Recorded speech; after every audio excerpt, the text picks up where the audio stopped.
12 बच्चे, एक कोच और एक पिकनिक, जो कि आखिरकार एक भयानक हादसा बन गई।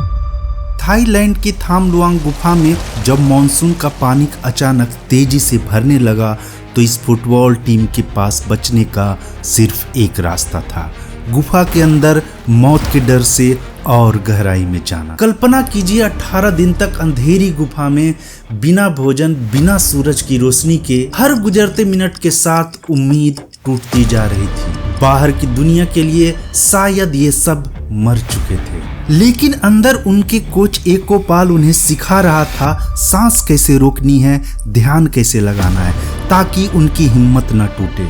ये कहानी है दुनिया के सबसे बड़े, सबसे खतरनाक सर्वाइवल ऑपरेशन थाम लुआंग रेस्क्यू की, जिसके लिए 10,000 से ज्यादा लोग जुटे थे, 90 से ज्यादा डाइवर्स, 1000 से ज्यादा सैनिक और 5 देशों की टीमें। यह कहानी सिर्फ सर्वाइवल की नहीं है, ये कहानी है हिम्मत की, उम्मीद की और इंसानियत की।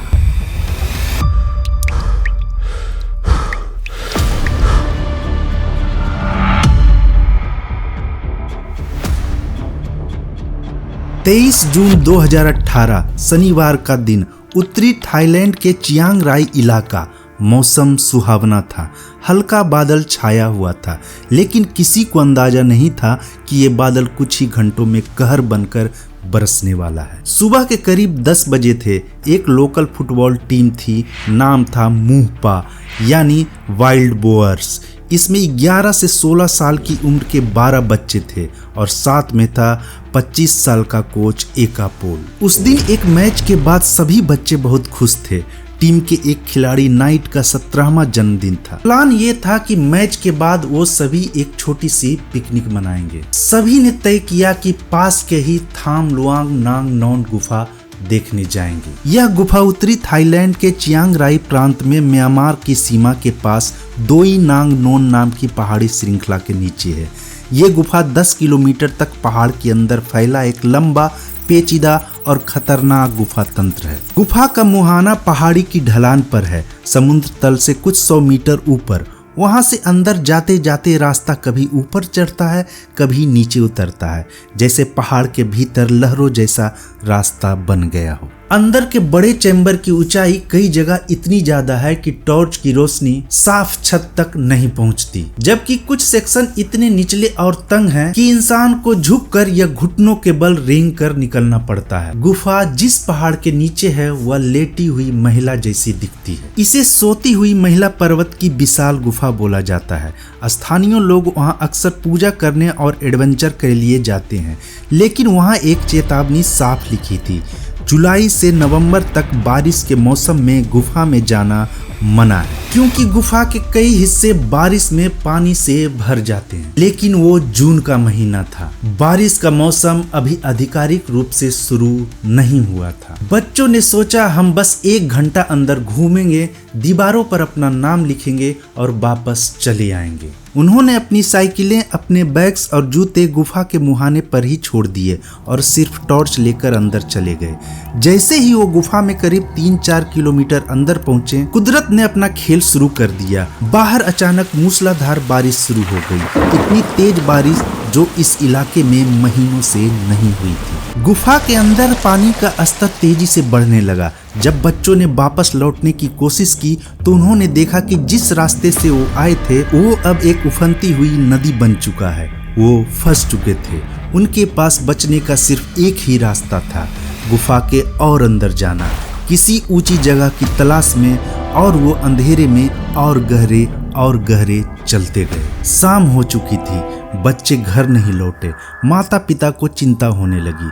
सब एक दूसरे को कॉल कर पता लगाने लगे। देर रात तक कोई वापस नहीं आया तो पुलिस को सूचना दी गई। लोकल अधिकारी और कुछ पेरेंट्स जब थाम लुआंग गुफा की तरफ पहुंचे तो गुफा के अंदर उन्हें बच्चों की साइकिलें, बैग, जूते एक जगह रखे हुए मिले।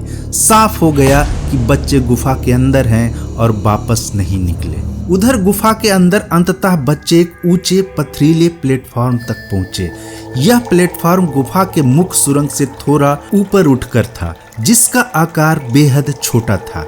बच्चे वहीं पर बैठ गए। गुफा में घुप अंधेरा था, मदद की पुकार सुनने वाला कोई नहीं था। इस दौरान उनका कोच एकापोल ने साहस से काम लिया। वह बच्चों को शांत रखने की पूरी कोशिश कर रहा था ताकि वे घबराए नहीं। बच्चों में लगातार हिम्मत बंधाता रहा। बच्चे गुफा के अंदर से टपकते हुए साफ पानी पीकर अपनी प्यास बुझाते। खाने को थोड़ी बहुत टॉफी और कुछ स्नैक्स थे, वो भी खत्म हो चुके थे। अब इंतजार के सिवा कोई रास्ता नहीं बचा। रात के 1 बजे बचाव दल को बुलाया गया, लेकिन पानी इतना ज्यादा था कि कोई भी गुफा के अंदर 100 मीटर से अधिक नहीं जा पा रहा था। वो गुफा अब गुफा नहीं रही थी, बल्कि एक अंडर वाटर डैम बन चुकी थी। थाईलैंड की सरकार ने अपने सबसे बेहतरीन नेवी सील कमांडो को वहां भेजा, लेकिन थाम लुआंग गुफा का पानी कॉफी जैसा था, गदला, मटमैला और ठंडा। विजिबिलिटी 0 थी।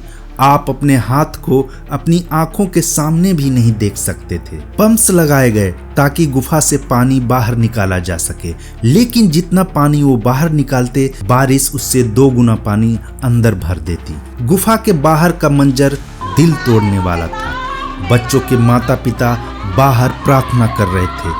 कोई अपने बच्चों की पसंदीदा डिश लेकर आया तो कोई उसके खिलौने। हर किसी के मन में बस एक ही सवाल था कि क्या वो अभी जिंदा है। समय बीत रहा था। 5 दिन, 7 दिन, 9 दिन। उम्मीद की डोर अब टूटने लगी थी। किसी भी इंसान का बिना खाने के अंधेरे और ठंड में इतने दिनों तक जिंदा रहना नामुमकिन सा लग रहा था। जब स्थिति हाथ से निकलने लगी तो थाईलैंड की सरकार ने अंतर्राष्ट्रीय मदद मांगी। तब शुरू हुआ एक असाधारण ऑपरेशन, जिसमें 10,000 से ज्यादा लोग, 90 से ज्यादा डाइवर्स, 1000 से ज्यादा सैनिक और 5 देशों की रेस्क्यू टीमें जुटी। दुनिया के कोने कोने से एक्सपर्ट वहां पहुंचने लगे। इनमें से 2 सबसे महत्वपूर्ण व्यक्ति थे, ब्रिटिश गोताखोर रिक स्टैंटन और जॉन वोलेंथिन।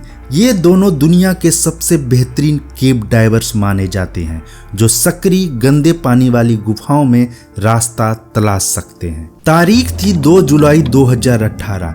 बच्चों को गायब हुए 9 दिन हो चुके थे। लगातार गोताखोर गुफा के अंदर बच्चों को तलाश रहे थे, लेकिन बच्चों का पता नहीं चल पा रहा था। रिक और जॉन ने आखिरी कोशिश करने की ठानी। वो अपनी जान जोखिम में डालकर रस्सियों के सहारे गुफा के उस हिस्से की तरफ बढ़े जिसे नर्न नॉम साओ कहा जाता है, एक छोटा सा रेतीला टीला जहां पानी नहीं पहुंचता। वो करीब 4 किलोमीटर अंदर तक जा चुके थे। ऑक्सीजन कम हो रही थी। वो वापस लौटने ही वाले थे कि तभी जॉन की नजर पानी से बाहर निकली एक चट्टान पर पड़ी। उन्होंने अपनी टॉर्च घुमाई।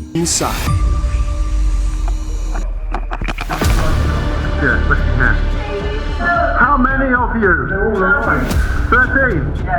Brilliant. We are coming. It's okay. It's okay. Many people are coming. Many people. We are the first. Many people come. You are very strong. वो 13 के 13 जिंदा थे। ये किसी चमत्कार से कम नहीं था। 9 दिन तक बिना खाने, बिना रोशनी के उन्होंने गुफा की दीवारों से टपकते हुए पानी को पीकर अपने आप को जिंदा रखा था।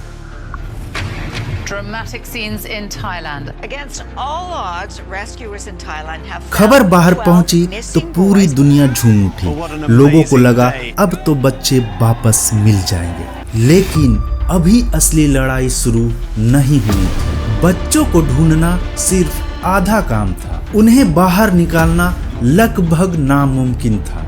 माहौल फिर से तनावपूर्ण और गंभीर हो गया। बच्चे जहां फंसे थे वहां जाने और आने के लिए करीब 8 किलोमीटर का रास्ता तय करना था। इनमें से 2.5 से 3 किलोमीटर का रास्ता पूरी तरह से पानी में डूबा हुआ था।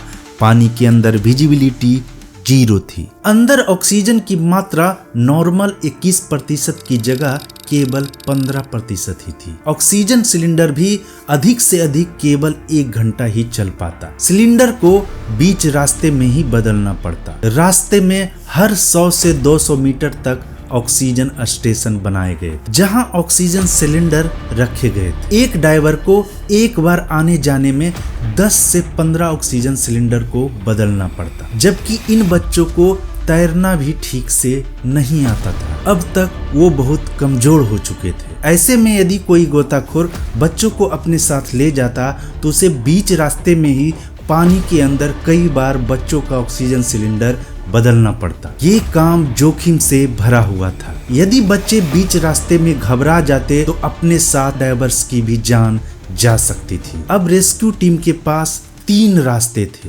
पहला ड्रिलिंग, यानी पहाड़ के ऊपर से छेद करना और वहां से बच्चों को निकालना, लेकिन गुफा आधा किलोमीटर नीचे था और चट्टानें बहुत सख्त थी। ये काम महीनों ले सकता था।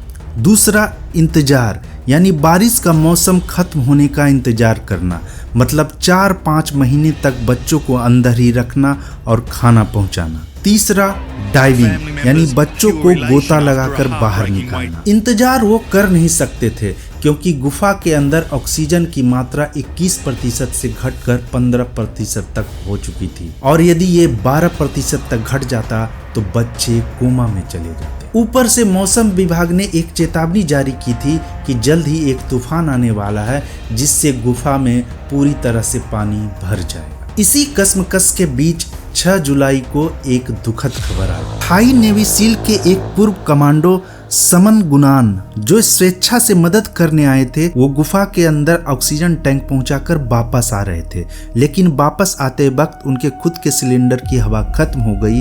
वो पानी के अंदर बेहोश हो गए और उन्हें बचाया नहीं जा सका। समन गुनान की मौत ने सबको हिलाकर रख दिया। इसने ये साबित कर दिया कि ये रास्ता कितना खतरनाक है। अगर एक ट्रेंड नेवी सील अपनी जान गंवा सकता है तो 11 से 15 साल के बच्चे आखिर गुफा से बाहर कैसे निकलेंगे? डर का माहौल था। हर कोई कह रहा था ये एक सुसाइड मिशन। अब वक्त नहीं बचा था।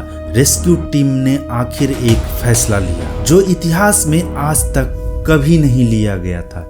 एक बहुत ही बड़ा फैसला। प्लान ये था कि बच्चों को केटामाइन नामक बेहोशी की दवा देकर बेहोश किया जाए। जी हाँ, बेहोश। लेकिन इसमें 2 जोखिम थे।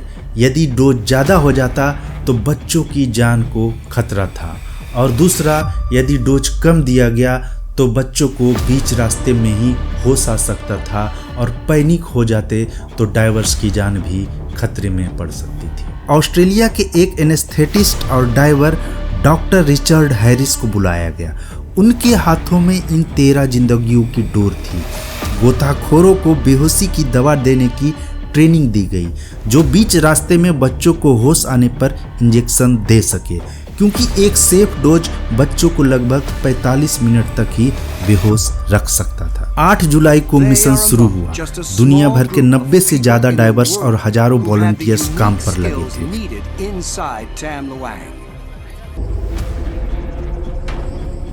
A rescue plan developed. From the entrance, the first half mile of cave was dry. सबसे पहले 4 सबसे कमजोर बच्चों को निकालने का फैसला हुआ। प्रक्रिया रोंगटे खड़े करने वाली थी। बच्चों को बेहोश किया जाता है, उसे फुल फेस ऑक्सीजन मास्क पहनाया जाता है, उसके हाथ पैर बांध दिए जाते ताकि वो नींद में हाथ ना मारे, और फिर एक गोताखोर उसे पैकेज की तरह पकड़कर पानी के अंदर ले जाता। रास्ता बहुत मुश्किल था। कहीं रेंगना था, कहीं तैरना था। हर 40-50 मिनट में चेक करना था कि कहीं बच्चा जाग न जाए, और उसे दोबारा इंजेक्शन देना पड़ता था। घंटों बीत गए। बाहर सन्नाटा था, और फिर शाम के वक्त पहला एम्बुलेंस का सायरन बजा। पहला बच्चा बाहर आया, फिर दूसरा, फिर तीसरा। पहले दिन 4 बच्चे सुरक्षित बाहर आ गए। दुनिया ने राहत की सांस ली। अगले दिन 9 जुलाई को फिर से 4 बच्चों को निकाला गया।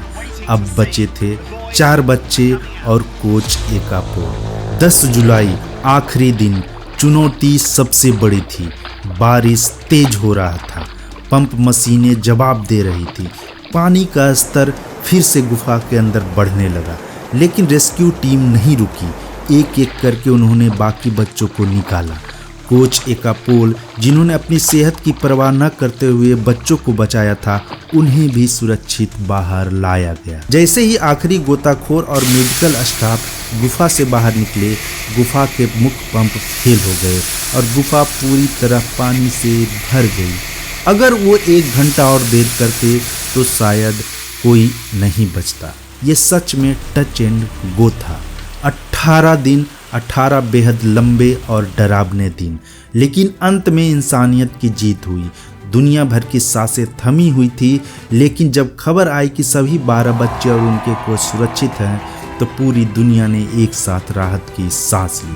थाम लुआंग की रेस्क्यू ने हमें सिखाया कि जब इंसानियत एक साथ आती है तो प्रकृति की एक बेहद कठोर चुनौतियों को भी हराया जा सकता है। तो दोस्तों, आपको ये डॉक्यूमेंट्री कैसा लगा? अच्छा लगा तो वीडियो को ज़रूर लाइक कीजिएगा और कमेंट कीजिएगा और चैनल को भी ज़रूर सब्सक्राइब कीजिएगा। अब मैं विदा लेता हूँ। धन्यवाद।